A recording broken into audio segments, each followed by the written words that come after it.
hello' everyone যিহেতু আজি তোমালোকৰ ৰেজিষ্ট্ৰেশ্যন প্ৰচেছবোৰ শেষ হ'ব আৰু কাউন্সেলিঙৰ ৰিজাল্টটো 8 তাৰিখমানৰ ভিতৰত দি দিব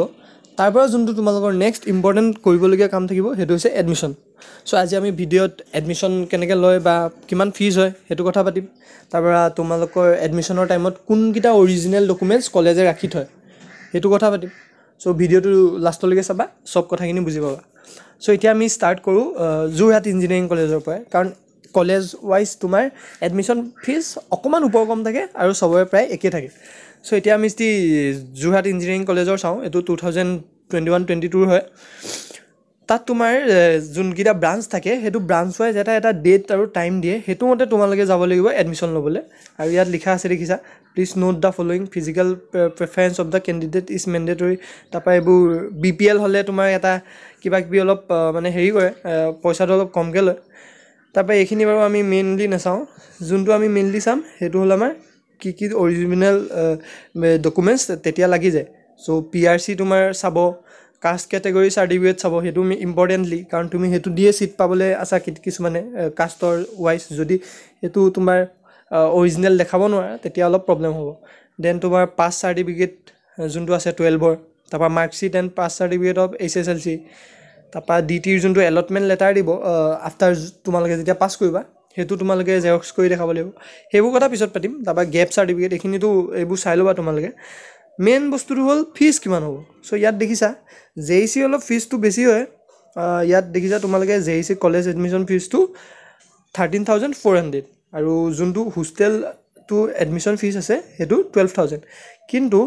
JECৰ তুলনাত কিছুমান AECৰো প্ৰায় চিমিলাৰ থাকে কিন্তু যেনেকৈ জিচ তাত তোমাৰ এডমিশ্যন হোষ্টেলত এৰাউণ্ড 8,000 থাকে এতিয়া বাঢ়িব পাৰে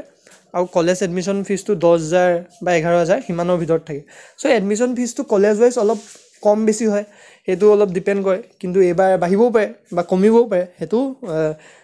কলেজ যেতিয়া এডমিশ্যনৰ ন'টিচ দিব তেতিয়া গম পাবা কাৰণ আগতে এডমিশ্যন প্ৰচেছটো ফ্ৰী আছিল 2020ত সেইটো তেতিয়া মানে অলপ কথাটো বেলেগ আছিলে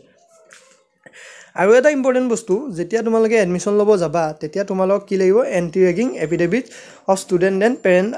after filling up online so' এইটো মই বেলেগকৈ তোমালোকক দেখাই দিম এইখিনি তোমালোকে টেনশ্যন ল'ব নালাগে কিন্তু মেইন বস্তুটো হ'ল আমাৰ হাইলাইট কৰিবলগীয়া এডমিশ্যন ফিজ আৰু হোষ্টেল এডমিশ্যন ফিজ তাৰপৰা ইয়াত দেখিছা তোমালোকে হোষ্টেল এডমিশ্যন ফিজ আৰু ফিজটো কিমান চ' বাকী কলেজত অলপ কম বেছি হয় এভাৰেজ তোমালোকে 12,000 13,000 সিমানে ধৰি থ'ব পাৰা আৰু হোষ্টেল ফিজটো অলপ কম হ'ব বাকীবোৰ হোষ্টেলত ইয়াত অলপ বেছি হৈছে তাৰপৰা সেইখিনি বস্তু থাকিব তাৰপৰা এনেকৈ তোমালোকৰ ফৰ্ম দিয়া থাকিব তাত তোমালোকে ফিল আপ কৰিব লাগিব আৰু যোনখন তোমাৰ মেইন অৰিজিনেল ডকুমেণ্ট ৰাখি থ'ব সেইখন হৈছে তোমাৰ কি আছিলে হেৰিটো তোমাৰ যোনটো মাৰ্কশ্বিটটো আছে 12ৰ মাৰ্কশ্বিট সেইখন তোমালোকৰ কলেজে ৰাখি থয় পিছত যদি তুমি আকৌ আপগ্ৰেড হোৱা তেতিয়া কলেজৰ পৰা আকৌ সেইখন আনিবলগীয়া হৈ যায় এয়া চোৱা ইয়াত লিখা আছে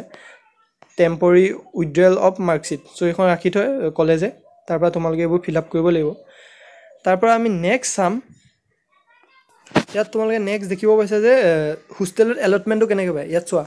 ৰেংক ৱাইজ যিমানবোৰ ষ্টুডেণ্ট আছে এওঁলোকে ৰেংক ৱাইজ পাইছে আৰু কোনটো হোষ্টেলত পাইছে সেইটো তোমাৰ ৰেংকৰ ওপৰত ডিপেণ্ড কৰিব চবেই যে হোষ্টেল পাব সেনেকুৱা কথা নহয় তাতো কোটা থাকে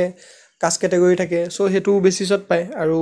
যোনটো তোমালোকৰ ৰেংক আছে সেইটো বেচিছত তোমালোকে হেৰি পাবা তোমালোকৰ হোষ্টেল পাবা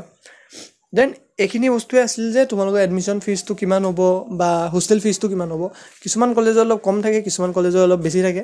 এৰাউণ্ড তোমালোকে 13,000 মানৰ ওচৰতে এডমিশ্যন ফিজটো হ'ব পাৰে বুলি ধৰা আৰু হোষ্টেল ফিজটো এৰাউণ্ড 12,000 to 8,000ৰ ভিতৰত থাকিব আৰু নেক্সট যোনটো কথা হ'ল যে নেক্সট মই ভিডিঅ'টো তোমালোকে যদি বিচাৰা যে কলেজ ট্ৰান্সফাৰ কেনেকৈ কৰে বা ব্ৰাঞ্চ ট্ৰান্সফাৰ কেনেকৈ কৰে আফটাৰ গেটিং ইন